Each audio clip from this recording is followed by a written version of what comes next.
Okay, guys, we're on the PTS. We're taking a look at the Warden. I've played this for a little bit here on the PTS. I've not deep dived into it. I do not min-max, and I do not know the meta whatsoever. Okay, so we're going to take a look at some of the abilities here. Probably the first time for some people on the channel, first time for me on some of the other stuff here. But after we get through some of this, we'll probably take a look and explore looking around Tamriel, or I should say Morrowind, and the area around it. All right?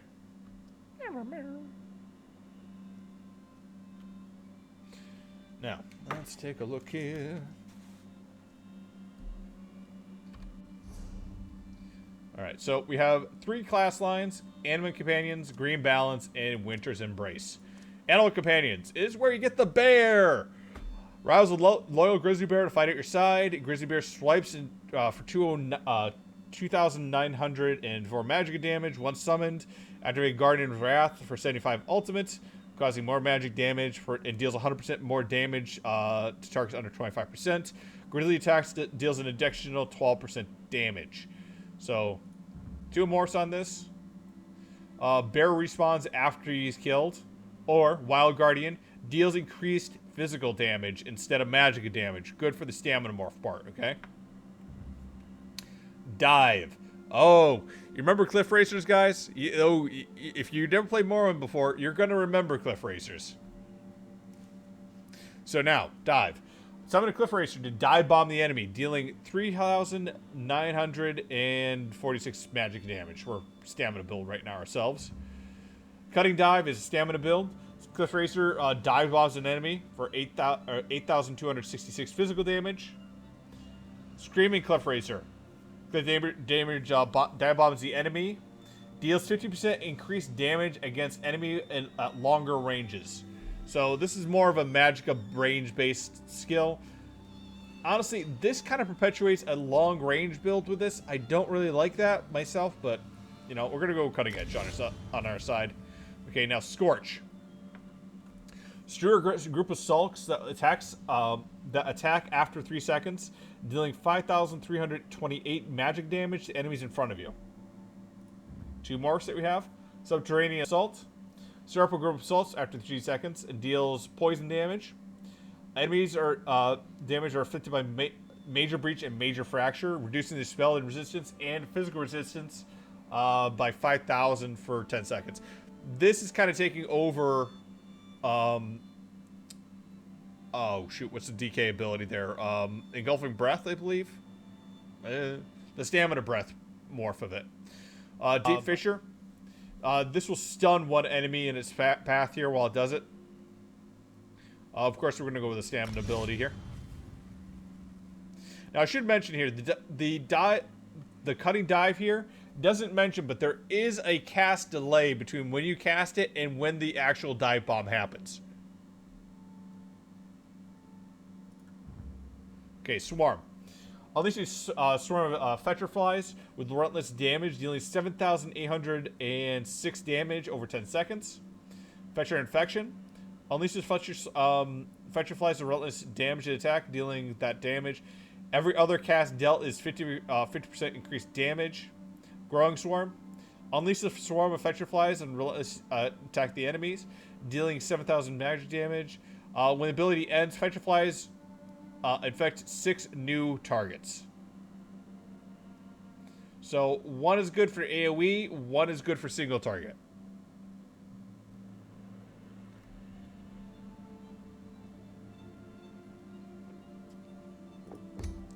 Well, not necessarily single target, but, you know, 1 and 2 versus like 6. Betty Netch. Call Betty Netch to restore 3,555 magic damage over 22 seconds. Gain Major Sorcery, increasing spell damage by 20% for 24 seconds. Notice there is no there's no charge for this. Blue Betty.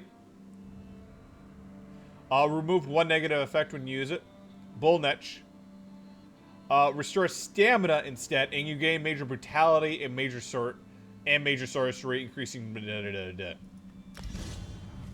Kinda dislike this ability because it should have a cost, in my opinion. Like same way Dark Deal does, or Igneous Weapons does. So it is what it is, though. Falcon's Swiftness. Invoke the Spirit and gain Major Expedition, increasing movement speed by 30% for 10 seconds, and Major Endurance increased for 20% by 10 seconds. Deceptive Predator. Gain dodge chance while active. Minor evasion, though. Bird of Prey. Gain minor berserk, increasing damage done by 8 seconds. I'll probably go Bird of Prey myself. Now, some of the stuff you can get here as well. I should also mention as well. This works as this Feral Guardian here. We're going to go with the physical damage here. But either one of these will work with any ability armor set that is pet based. Okay, so this will work with it. I believe these will work with it. I believe Swarm will work with it, and Bullnetch will also work with those sets. So like Necropotence, the Eternal, is it Eternal Hunt? No, it's a Maelstrom Arena set there. That's a hunt set. That's a stamina set that, as you have pets out, it basically works. So again, these will all work with that too, because this is the Animal Companions line. Bond of Nature. When one of your animal companions is killed or unsummoned, you restore 1,260 health. Savage Beast. Activate your animal companion ability grants 4 ultimate. This effect has a cooldown of 8 seconds. Flourish. Increase the magic and stamina recovery by 12% if an animal companion ability is slotted. Advanced Species. Increases damage done for an animal companion ability by 2% for each animal companion is slotted.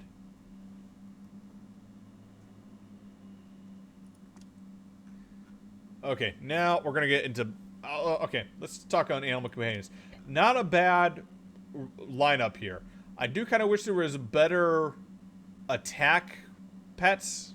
Like Cutting Dive, Subterranean Assault, and Swarm are okay. But really, you have 2 pets here, like the Bullnetch and the Wild Guardian, that are more like active. They stay around a lot longer. Wild Guardian stays for a while, Bullnetch stays for a while. This bond with nature doesn't seem that great unless somebody's actively killing your Netch and actively killing your Guardian, which doesn't seem too likely with this. These go away here. This one I think you might be able to kill, but I'm not 100% sure. And this isn't even an ability on that. The rest of these here, the damage, okay, that's alright. Flourish isn't bad, and Savage Beast, that's not too bad either. But this bond and like some of these abilities here, they don't really give a pet, like a pet that sticks around type of feel, you know? Alright, let's take a look in Green Balance. It's more of the buff healer area. Okay, Secluded Grove.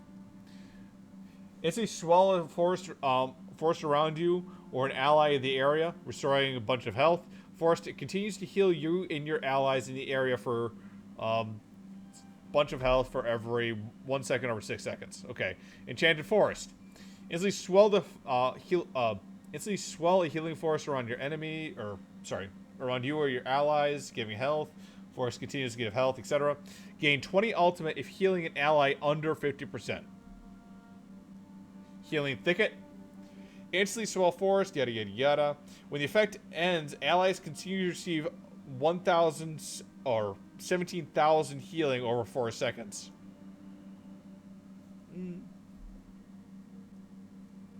I think that's a good way to get some of your ultimate back, but the cost at 75 ultimate.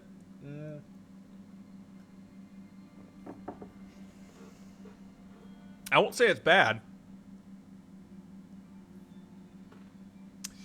I didn't PSN for it, but yes, they did lift the NDA. Well, for some of us. Okay, Fungal Growth. Seed a large area of mushrooms that heals you and your allies in frontal cone for a bunch of healing. Enchanted Growth. Affected targets now gain stamina and magic regeneration. Through minor and minor intellect and minor minor intellect and minor endurance for 20 seconds. Soothing Spores. Cost stamina and allies are now healed for more. We're gonna go with this here. This is actually one of the first stamina healing abilities around.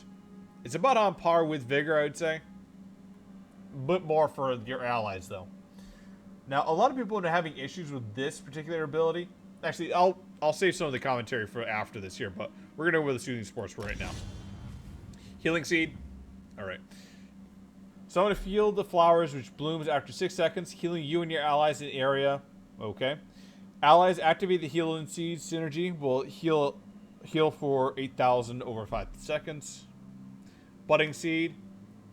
Ability can now be activated for instant heals instead.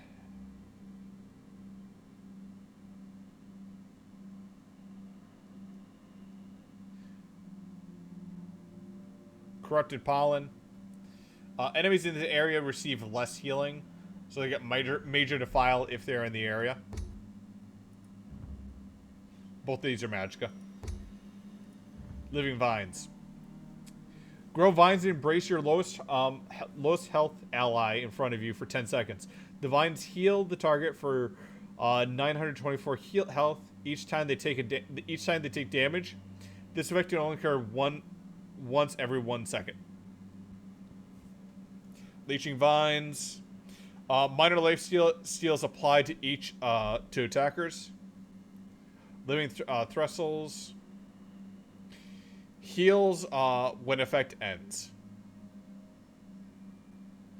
I'd probably say Leeching Vines isn't too bad. It's interesting. It's not great or... Also, I should note as well. Lowest health ally in front of you. It doesn't say you yourself, so you have to like do it for your buddies. Okay, Lotus Flower. Embrace the Lotus Blessing, causing light attacks to restore 1,300 health, and heavy attacks to restore 3,900 health to nearby allies for 20 seconds. Kind of surprised that's not lifesteal. That's usually when they do this, they put it as a buff. That way you can't stack it that much. That's a little concerning. That Green Lotus grants weapon critical. Okay, caster gains magic savagery, increasing weapon critical for 20 seconds. Lotus Blossom. Caster gains spell critical. Okay, we'll go Green Lotus. Nature's Grasp. Swing a target ally, healing them for 10,000 health over 10 seconds. Swing to target ally, instant healing them for 3,742 health. Swing over an ally, healing you and them for 10,000. So also heals caster with that. Accelerated growth. Healing of you or your ally under 40% health with green balance abilities. Gain major mending, increasing your healing done by 25% for 3 seconds. Nature's Gift. When healing an ally with green balance abilities, gain 2,500 magicka and 250 magicka and 250 stamina to your lowest,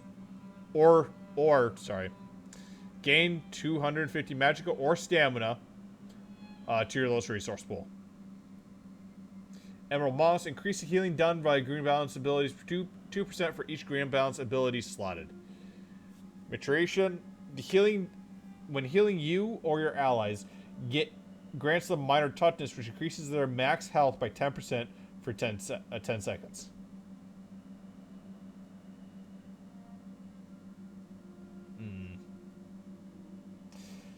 Okay, so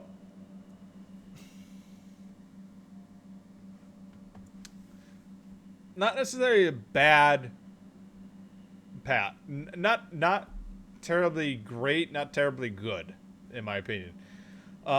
It's interesting to have a stamina heal here, and some of the things that are a little bit more stamina based for a healer. Does it take over the Templar's job? No, not really. Not at all. If you take a look and talk to min-maxers on this, Templars are still going to be used. They may bring in one Warden healer onto some of the trials runs for min-maxing, but it doesn't replace them. They still had the best heals in the game with the Templars. The accelerated growth here with the major mending, I kind of wish that, again, major mending needs to be taken out of any simple mechanic like, you know, set and forget type of thing here. They just got to take it out in general. Change it over to minor mending. They changed it on the Templar for a reason, because they don't want to have burst healing. The Warden may not have great heals compared to the Templar, but again, get rid of the major mending, because with this here, even if they're under 40% here, the reason they wanted to remove major mending in general was because they wanted to remove the burst heals that people were getting with major mending. They were going down to like 10%, and then 2 or 3 abilities, they were getting themselves up to 100%. So what does accelerated growth mean? Well, I have a tank here. He's going down. He's at 10% here. I quickly cast one of these abilities here, cast over a combat prayer, and boom, they're at 100% health again. This doesn't fix the issue. Again, if it was changed over to minor and it was just anytime that you cast it, or maybe 60% or less, fine. But it's major mending in general is just an issue. All right. Meanwhile, the rest of the abilities here, nothing too great, nothing too special. It's again, a Templar using Breath of Life, even though it's gotten nerfed and it has a direction now, it's still going to be able to do a lot. In addition to that, the healing ultimate here, healing ultimates are generally not used. Typically with a healer, they're running other stuff in their back end to help the group. So they're running something like Warhorn, they're running Barrier, they're running Novas to reduce damage, stuff like that. That's where a healer comes in and does that. The Secluded Grove here doesn't really do either of that. Like, you get ultimate when or the healing continues. Most healers aren't going to be using a healing ultimate. They're going to be doing their regular abilities. So if they change this over so it like reduces damage for anyone that's in the area, gives minor maim or major maim, maybe it would be better. But yeah, Sorks are OP healers now too. Yes. Some of the other classes kind of came up a little bit more with the Templar nerfs. But I'm just gonna say put it to bed here right now. Most people that think that a Warden is a pay-to-win healer, not really. You're gonna maybe take one of them into trials. Meanwhile, Templars are still gonna be top of class. And is it enough here? Well, let's go into Winter's Embrace here and take a look at some more stuff here. But figured we should just address green balance while we're in that healing branch. So now, Winter's Embrace. We're kind of getting into the Magicka, like, ice damage here, which is something we've been waiting for a while now. They've had fire meta damage. They've had lightning meta damage. Now's the time that we get into ice. Okay. So, Sleet Storm. Twist a violent storm around you, causing nearby enemies to take 3,477 frost damage every 1 second for 8 seconds, and have their movement speed reduced by 70%. Nearby allies gain major protection during reducing incoming damage by 30%. Boom. That's a healer ability right there, though it's attached to Sleet Storm on that. That's kind of weird. Oh, well. All right. Duration, 8 seconds. Very short time frame compared to other ultimates. Take a look at the other ones here. Northern Storm. Increases max magicka when slotted, so you get extra 8% magicka. Permafrost. Damages nearby enemies will stun them. Okay, so Permafrost here is actually not a bad ability. I might actually slot this here. And I think this one's interesting here, because this gives an interesting bomb type build for PvP. Because you run into somebody with Permafrost here on, you're guarding your people and also stunning too, which is kind of interesting. That is ultimate worthy, I will say. Okay, Frostcloak. Wrap a thick coat of ice around you and nearby allies, affecting targets with major resolve and physical resistance, and major ward. Okay. Expansive Frostcloak. Reduce the cost and larger radius. Ice Fortress. Gain minor protection. Oh, caster gains minor protection. Alright. But it also costs a bit more, too. I will say, Ice Fortress looks interesting to use. Impaling Shards. Skewer the enemy's icy shards, dealing 3,229 frost damage in the area for every 1 second, over 12 seconds, and reducing movement speed by 30% for 3 seconds.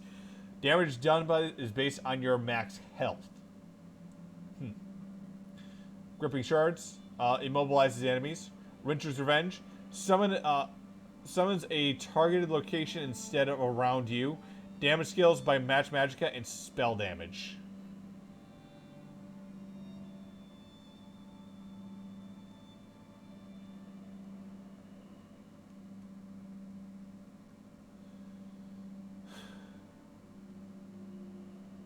Oh, okay, I understand now. This up here is based on your max health. This is based on Rincher's Revenge. Okay, this is an interesting tank type ability here. So if you're running something like a lot of abilities that just give you minor, you know, a lot of health, yeah, I can see where that's helpful.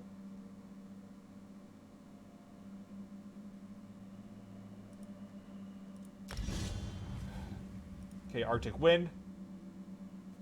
Envelop yourself with wintry winds, healing for 10% max health instantly, and an additional 2% health every 2 seconds for 10 seconds. Okay. Healing for 10% of max health. Okay. Heals a nearby ally for 10%. Arctic Blast. Deals frost damage to nearby enemies.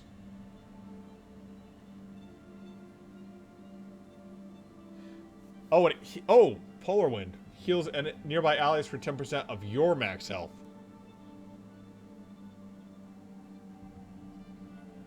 That's a little weird. I will say that.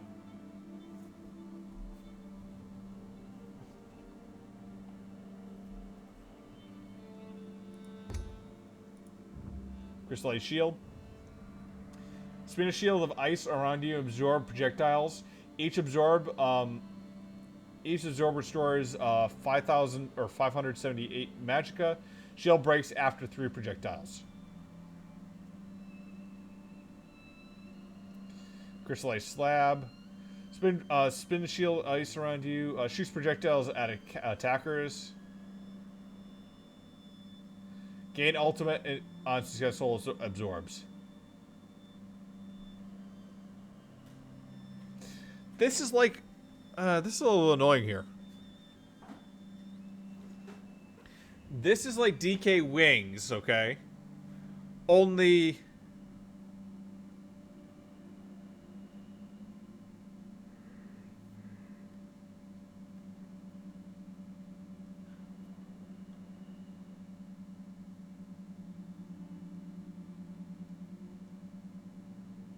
Oh, never mind. No, it's not like Wings. Not like Wings. Okay, let's break this down here. A shield of ice absorbs projectiles. Each absorb gives you magicka, and shield breaks after 3 projectiles. Each successful absorb sends a projectile, your projectile, back at the enemy for 1,600 frost damage, but does not reflect the attack back. Not the same as Wings. Wings actually reflects it back. So, let's say you have like an 8k crystal frags coming down at you. You cast Wings, and it's going to take that 8k damage and send it right back to the caster. Versus if it hits this ability, you get a bit of magicka back, and you also send a little frost shard back at the enemy. So Wings still better for the damage reflection. The ultimate gain and the magicka gain, though, is kind of nice, though. Like, if you have a lot of people hitting you with projectiles, if it also hits, if it also counts arrows, for example, that's a good chunk of magicka coming back there. 5,000, 578 3 times. 15. About 19. So you're getting your magicka back pretty good there.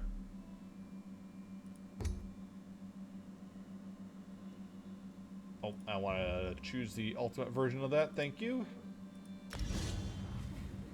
Frozen Gate. Okay. Summon an ancient portal. An enemy that runs over the is teleported to you and rooted for 3 seconds. You only have one portal activated at one time upon application. Frozen Device. Enemy deals reduced damage. Grants ally in the entity a synergy to that moves them to you. What? Summon the ancient portal. An enemy that runs into it is teleported to you and rooted for 2 seconds. An ally can activate the Frozen Retreat synergy to move to you.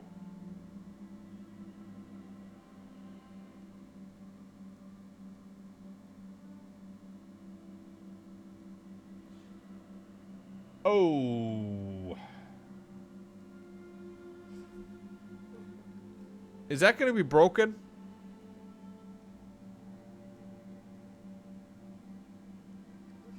I'm going to have to try something with this here. Frozen Retreat. So, the concern I have with this here is, if you ever use trap, trap beasts or other, like, traps that just lay down on the ground there, when you go over to an edge, like, let's say a keep edge, you can cast the ability, and it will go over the edge of where you're at it, because it'll face, it'll try casting it in front of you and then land on the ground in front of you.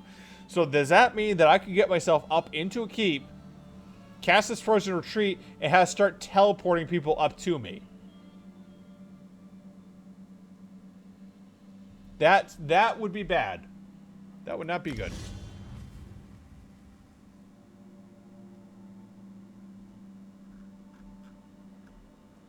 So yeah, this can possibly be abused, but let's take a look at it a little bit here and test it out. All right, let's take a look at some of the passives here. Glacial Presence increases the chance for applying shield to an enemy with Winter's Embrace by 200%. Frozen Armor increase physical spell resistance by the 500 for Winter's Embrace ability slotted. Icy Aura. Reduce the effectiveness of snares applied to you by 15%. Piercing Cold. Increase your physical and frost damage by 6%. Okay, Winter's Embrace, I will say, is an interesting mixed bag of stuff here. It has a lot of good utility to it. Shimmering Shield, it's like a reflect, but not a great reflect. But basically will shield you from some nasty projectiles and give you some magicka back. And possibly also some ultimate too. Major heroism on it though.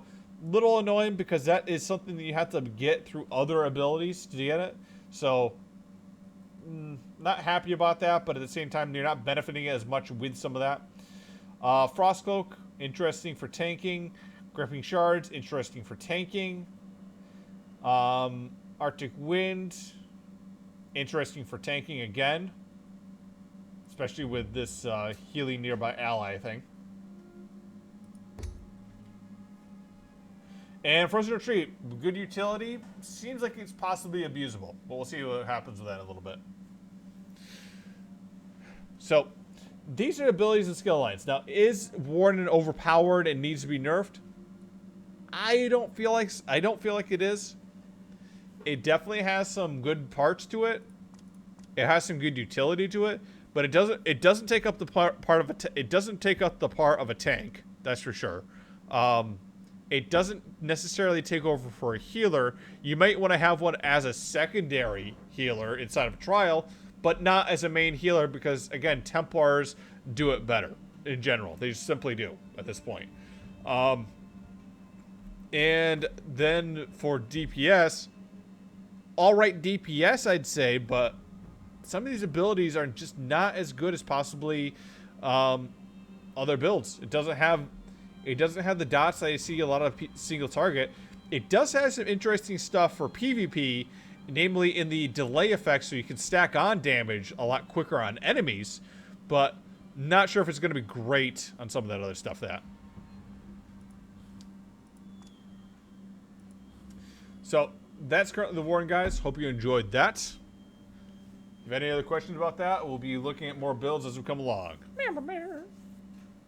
Mithril raid.